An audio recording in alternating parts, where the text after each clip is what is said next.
तो इस XGen lesson में मैं बात करूँगा एक्सप्रेशंस, हेयर में कलर किस तरह डालते हैं, और हेयर में मूवमेंट यानी डायनामिक्स किस तरह से सेटअप करते हैं।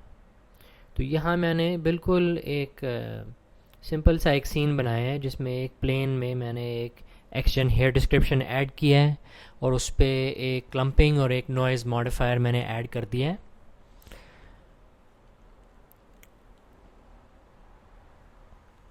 तो इस टेस्ट सीन पे काम करेंगे। तो इस सीन में आप देखेंगे कि मैंने गाइड्स जो हैं बनाकर उनके शेप भी नहीं बदले, तो बिल्कुल सीधे से ये गाइड्स बनाए हैं।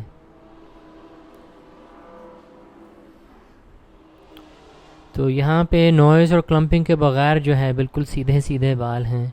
क्लम्पिंग डालने से बाल जो हैं क्लम्प टिप्स पे आ जाते हैं और नॉइज़ से थोड़ी सी ये बाल बिखर जाते हैं। तो सबसे पहले डिस्क्रिप्शंस के अंदर हम सेट स्ट्रे परसेंटेज पे क्लिक करेंगे।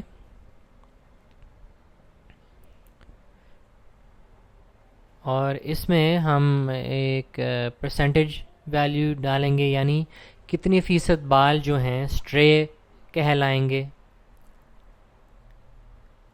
तो इसमें 0 से 100 के दरमियान कोई नंबर डालें।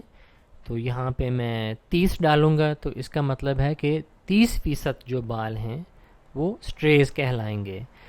तो अभी तो इससे कोई फ़र्क नहीं पड़ा, लेकिन पहले इस सेटिंग को मैंने डाला ताकि 30% बाल जो हैं एक अलग ग्रुप में यानी स्ट्रेज कहलाएं। तो अभी मैं नॉइज़ मॉडिफायर को ऑफ़ कर देता हूँ और क्लम्प इफेक्ट का जो यहाँ पे पैरामीटर है, ऑप्शन है, इसको ज़रा देखते हैं। तो अभी 1 पर है, इसका मतलब है कि पूरी तरह 100% जो हैं बाल क्लम्प किए हुए हैं। 0.1 किया है तो 10% जो हैं बाल उस क्लम्प की तरफ जा रहे हैं। यहाँ मैंने एक एक्सप्रेशन पेस्ट किया है जिसमें स्ट्रे जो बाल हैं, अगर बाल स्ट्रे हैं तो पहला नंबर जो है उसका वो वैल्यू डलेगा, यहाँ पे 1 है, और बाकी जो बाल हैं वो दूसरा नंबर जो है वो उस वैल्यू पे जाएंगे, उसका मैंने वैल्यू 10 यहाँ पे लिखा है। तो यहाँ पर अगर हम इसे थोड़ा बदल दें कि स्ट्रे बाल जो हैं उनका 0.1 क्लम्प इफेक्ट वैल्यू हो और बाकी जो हैं उनका वैल्यू 1 हो, यानी पूरी तरह क्लम्प हो, तो यहाँ पे आप देखेंगे कि 30% बाल जो हैं जो कि स्ट्रेज हैं वो 0.1 उनकी वैल्यू है क्लम्प इफेक्ट का और बाकी का 1 है। तो 0.1 यानी 10% और 1 यानी 100%। अच्छा, अब मैंने इसको दोबारा से 1 पे डाल दिया। अब मैं दिखाता हूँ कि इस ही एक्सप्रेशन को अगर हम नॉइज़ की मैग्नीट्यूड में डालें तो उसके साथ क्या कर सकते हैं। तो उसी एक्सप्रेशन को मैंने यहाँ पेस्ट किया है। तो स्ट्रे बाल जो हैं उनकी मैग्नीट्यूड 10 पे डाल देते हैं नॉइज़ मैग्नीट्यूड, और जो बाकी बाल हैं उनके मैग्नीट्यूड को 0.1 कर देते हैं। तो इससे क्या होता है, तो आप देखेंगे कि 30% जो बाल हैं, क्योंकि मैंने बहुत बड़ा जो है वैल्यू डाला है मैग्नीट्यूड का, तो बहुत वाज़ेह तौर पे मतलब आप देख सकते हैं कि इससे क्या हो रहा है। इसको थोड़ा सा मैं कम कर देता हूँ, इसको मैंने 2 पे मैग्नीट्यूड का वैल्यू लगाया है स्ट्रेस पे। तो 30% जो बाल हैं उनके मैग्नीट्यूड अब 2 है और बाकी जो बाल हैं उनका मैग्नीट्यूड का वैल्यू 0.1 है। तो उससे क्या होता है कि ये जितने भी स्ट्रेज हैं ये थोड़े से क्लम्पिंग के रुख से बाहर आ जाते हैं। तो इससे थोड़ा सा नेचुरल लगने लगता है, मतलब इतना कंप्यूटर की बनी हुई चीज़ नहीं लगता। अब इस लेंथ में अगर हम इस चीज़ को डालेंगे, इस ही एक्सप्रेशन को, तो हमें एक्सप्रेशन एडिटिंग के बटन को क्लिक करना पड़ेगा स्लाइडर के साथ। यहाँ पे हम इस एक्सप्रेशन को पेस्ट करेंगे। तो इसमें जो बाल स्ट्रे हैं उनकी लेंथ दुगना कर देते हैं, 2 नंबर उसमें डाल के, और बाकी के जो बाल हैं उनकी लेंथ जो है 100% आम जो लेंथ जो है गाइड्स की जो लेंथ है उसी पे रहे। तो अब आप देखेंगे कि 30% जो स्ट्रेज हैं उनकी जो लंबाई है वो दुगना कर दिया मैंने। डिस्क्रिप्शंस में अगर हम सेट स्ट्रे परसेंटेज को फिर से बदलना चाहें तो किसी भी वक्त इस वैल्यू को हम बदल सकते हैं, और जितने भी एक्सप्रेशंस हमने स्ट्रेस के मुतल्लिक बनाए हैं तो वो भी इसी तरह से बदल जाएंगे। तो अब मैंने 80% स्ट्रेस कर दिए, तो आप देख सकते हैं कि जितने भी मैंने मैग्नीट्यूड के भी जो स्ट्रेस वैल्यू थे वो सारा कुछ उसमें चेंज हो गया है। तो अब यहाँ पे मैंने कुछ डेंसिटी के वैल्यू बढ़ा दिए, बाल के विड्थ जो है मैंने कम कर दिया है, और विड्थ रैंप की टिप को मैंने बिल्कुल 0 पे कर दिया है। तो इसी चीज़ को मैंने कई दूसरे लेसन्स में पेश किया था पहले।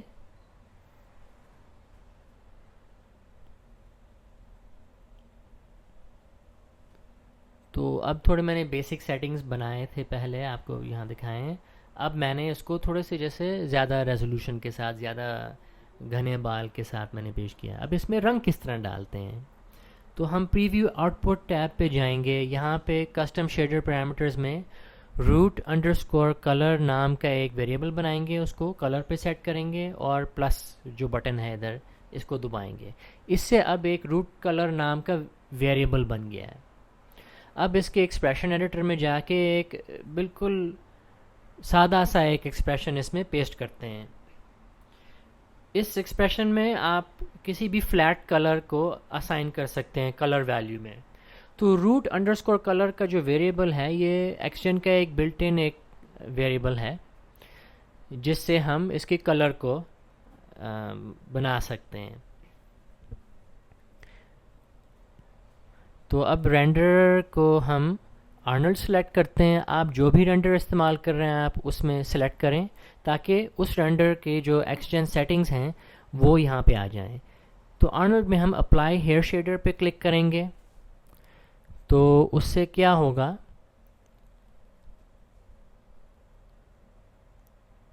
तो उससे हेयर शेडर बनेगा। तो हाइपर शेड में जाने से पहले मैं ये एक render thumbnail update false MEL का कोड जो है रन करूँगा, क्योंकि अक्सर जो है ये हाइपर शेड क्रैश हो जाता है, जैसे कि इस वीडियो को बनाते हुए कई मरतबा क्रैश हुआ है। उसको करके तो मैं हाइपर शेड खोल रहा हूँ। यहाँ पे आप देखेंगे कि फिर से क्रैश हुआ है, तो मैंने दोबारा लोड किया है। अब मैं फिर से हाइपर शेड खोलता हूँ और यहाँ पे आप देखेंगे कि एक हेयर फिजिकल शेडर जो है एक्सजेन ने बनाया है आर्नल्ड के लिए, जो हमने बटन क्लिक किया था उससे ये शेडर बना है। फिर हम डेटा जो है सर्च करेंगे तो ये AI यूज़र डेटा कलर जो है नोड, इस पर क्लिक करेंगे तो ये बन जाएगा। इसके कलर एट्रीब्यूट नेम में हम रूट अंडरस्कोर कलर यानी उस वेरिएबल का नाम जो है लिख देंगे, और इसको फिर हम प्लग इन करेंगे एम्बियंट कलर में और रूट कलर और टिप कलर में। इससे उस वेरिएबल के कलर वैल्यूज़ अब इस शेडर में आ जाएंगे, और इस शेडर में आने से एक्सजेन की रेंडरिंग में फिर ये कलर्स जो हैं रेंडर हो जाएंगे।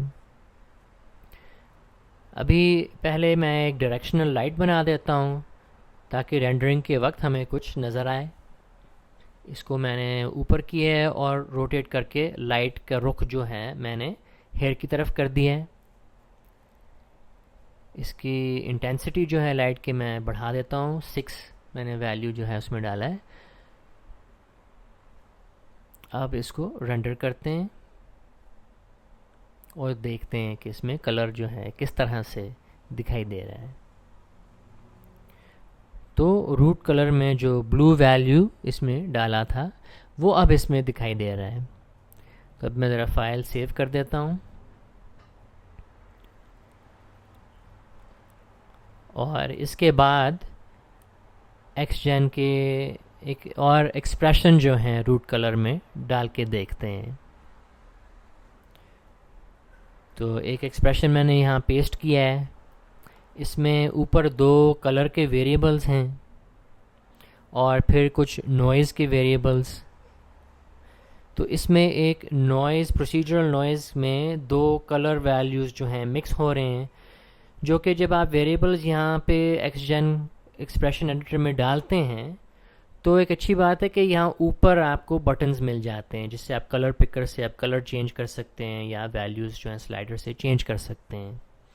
फिर एक्सेप्ट पे क्लिक करें तो यहाँ पे अब आपको उसकी सेटिंग्स नज़र आ रहे हैं। अब इसको रेंडर करके देखते हैं। तो अब एक फ्लैट कलर के बजाय दो कलर्स यहाँ पे एक प्रोसीजरल नॉइज़ में मिक्स होकर आ रहे हैं, उससे फिर एक्सटेंड कलर हो रहा है। अच्छा, अब जो है क्रिएट मैप करके देखते हैं। इसकी मैप रेजोल्यूशन जो है मैं बढ़ा देता हूँ, 45 बना देता हूँ, और ठीक है इसको वाइट करते हैं और क्रिएट कर देते हैं। तो अभी और तरीका मैं आपको दिखा रहा हूँ जिससे आप एक्सटेंड हेयर कलर जो हैं बना सकते हैं। तो पेंट टूल मैंने डबल क्लिक करके खोला है। तो अभी मैं एक रंग चुन के इस पर पेंट करने की कोशिश करता हूँ तो कुछ नहीं होता। तो एक्सटेंड में अमूमन इस तरह होता है। तो मैप बना के अमूमन हमें ये सेव बटन दबाने की ज़रूरत पड़ती है। फिर दोबारा ब्रश पे क्लिक करें, पेंट ब्रश पे, और अपना कलर सेलेक्ट करें। तो इसको पहले मैं फिल कर देता हूँ, फ्लड पेंट से मैं ब्लैक कर देता हूँ। अब मैं रेड इस पे पेंट करता हूँ। तो इस पर आप जो भी कलर्स पेंट करना चाहें आप पेंट कर सकते हैं। तो ये भी बालों में रंग डालने का एक और तरीका है। तो यूं करके आप पीटेक्स मैप पेंट कर सकते हैं।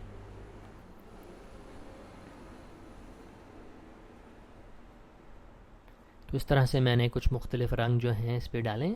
फिर मैं सेव पे क्लिक करूँगा मैप के साथ, और अब इसको रेंडर करके देखते हैं।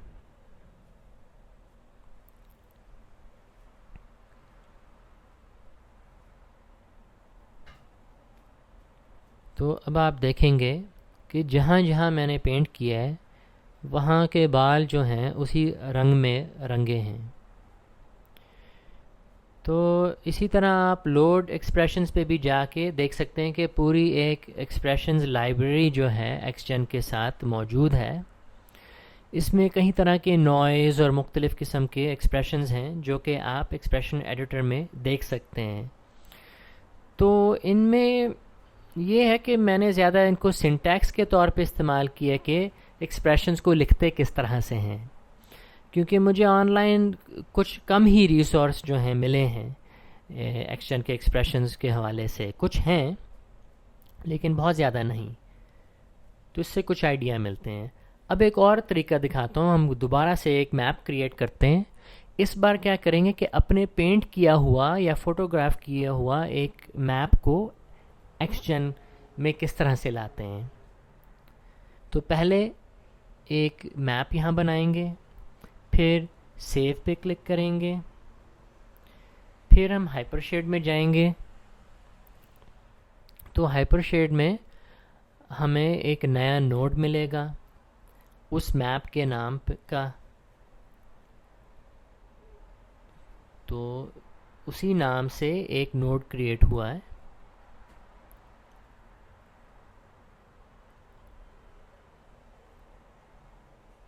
उस पे सेलेक्ट करके तो उसमें इमेज नेम जो है उस स्लॉट को खोलें, और जो भी आप बिटमैप टेक्सचर उसमें डालना चाहें उसको यहाँ खोल दें।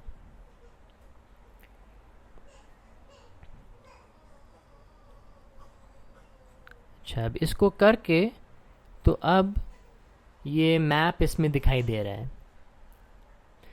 अब इसे एक्सजेन में इस्तेमाल करने के लिए हम सेव बटन दबाएंगे रूट कलर वेरिएबल के साथ।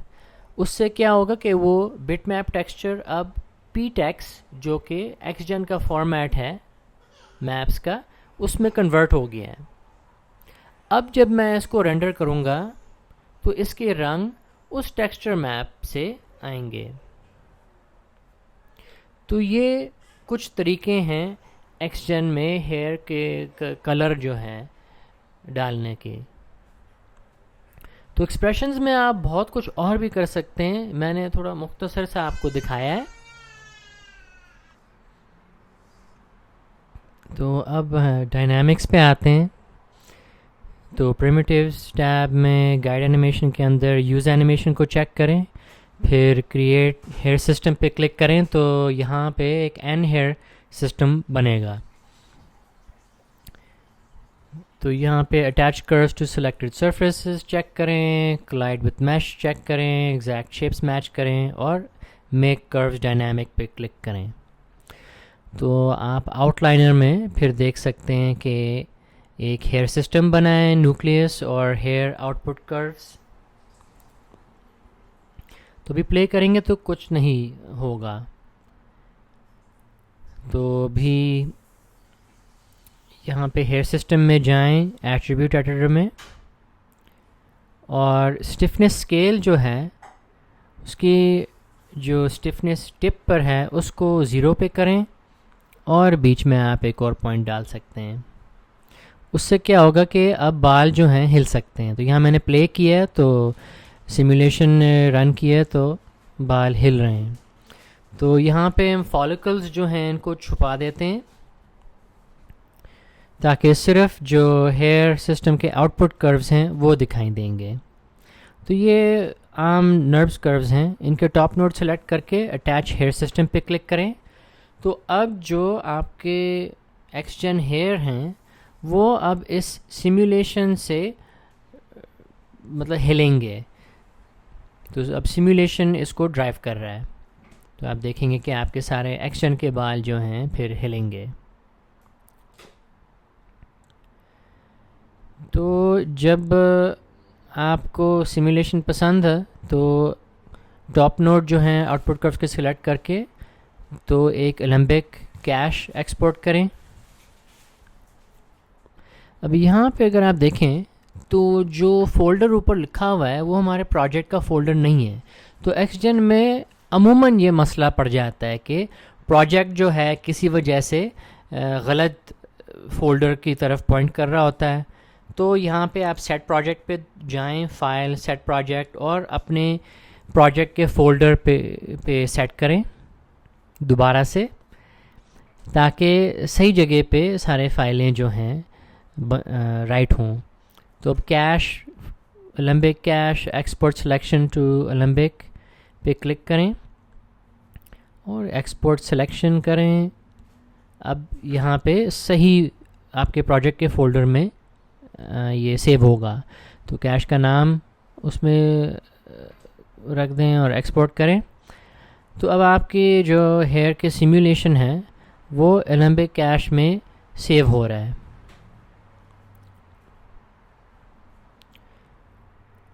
अब उसी एलम्बिक कैश को हम यहाँ पे कैश फाइल नेम में खोलेंगे। तो वो वहाँ डल गया है। और अब अगर मैं इसको प्ले करूँ तो हमारे जो डायनामिक सिमुलेशन है वो इस पे दिखाई दे रहा है। तो यहाँ पे अगर मैं फ्रेम्स पे स्क्रब करूँ तो आप देखेंगे कि यहाँ पे न्यूक्लियस इवैल्यूएशन एरर्स आ रहे हैं। तो न्यूक्लियस जो है हमारे हेयर सॉल्वर है।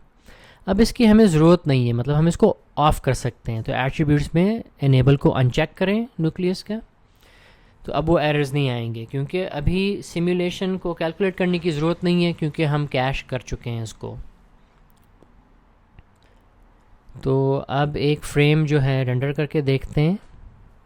तो आप देखेंगे कि जो एक्शन के बाल हैं वो अब इस कैश्ड सिमुलेशन से मुतासिर हो रहे हैं। तो ये एक तरीका है, और भी तरीके हैं। एक एनम वायर्स मॉडिफायर के साथ भी आप एक्सजेन हेयर को एनिमेट कर सकते हैं। उससे मुझे थोड़े मसले वगैरह हुए थे, तो इस वजह से मैंने आपको वो तरीका दिखाया है जो कि आमतौर पे मेरे लिए मतलब काम करता है। एक और काम करेंगे, आपके file export patches for batch render पे क्लिक करें, एनिमेटेड को चेक करें, अपना फ्रेम रेंज उसमें डालें। तो हर शॉट के लिए आप ये करेंगे। फिर एक्सपोर्ट फाइल क्लिक करें, तो आप देखेंगे क्योंकि हमारा प्रीव्यू ऑन है तो हर फ्रेम पे ये प्रीव्यू को बिला वजह कैलकुलेट करेगा। इस वजह से एक्सपोर्ट करने में थोड़ा सा वक्त लग रहा है। तो बेहतर है कि आप एस्केप दबाएं और इसको कैंसिल करें, फिर आप प्रीव्यू को ऑफ करके दोबारा से export patches for batch render करें। तो आप देखेंगे कि कितनी तेज़ी से जो हैं पैचेस जो हैं आउटपुट हुए हैं। तो इन पैचेस का मकसद यही है कि जब आप रेंडर करते हैं डिफॉर्मिंग ज्योमेट्री पे ख़ास तौर पे, तो क्या होता है कि कभी फेसेस जो हैं उनकी वॉल्यूम बढ़ जाती है डिफॉर्मेशंस के साथ, तो उसमें फिर बाल जो हैं फिर कभी ज़्यादा बनते हैं, फिर गायब हो जाते हैं, फिर दोबारा आते हैं। तो उस मसले का हल यही है कि आप इस फ़ाइल को एक्सपोर्ट करें, पैच फाइल को, और अगर आप नेटवर्क रेंडरिंग कर रहे हैं तो जहाँ भी आपके सीन फाइल्स जा रहे हैं तो इस पैच फाइल को ज़रूर उसके साथ उसी फोल्डर में रखें। तो ये हो गया एक लेसन जिसमें मैंने बिल्कुल मुख्तसर से कुछ आपको एक्सप्रेशंस के बारे में बताया है और कई मुख्तलिफ़ तरीके जिनसे आप एक्सजेन के बालों को आप रंग डाल सकते हैं टेक्सचर्स के साथ, पेंट करके, एक्सप्रेशंस के साथ। और फिर इसमें मैंने आखिर में आपको डायनामिक सेटअप जो है एक्सजेन में बनाना सिखाया है। तो अगर आपको ये लेसन पसंद आया तो ज़रूर सब्सक्राइब पे क्लिक करें और मेरे मज़ीद लेसन्स जो हैं आपको फिर मिलेंगे, और जो मैंने पहले लेसन्स बनाए हैं उनको भी आप ज़रूर देख सकते हैं। ज़ीब्रश पे भी बनाए हैं, एक्शन पे भी कई बनाए हैं। और अगर कोई सवाल हो तो आप ज़रूर कमेंट्स में लिखिए और मैं जवाब देने की कोशिश करूँगा।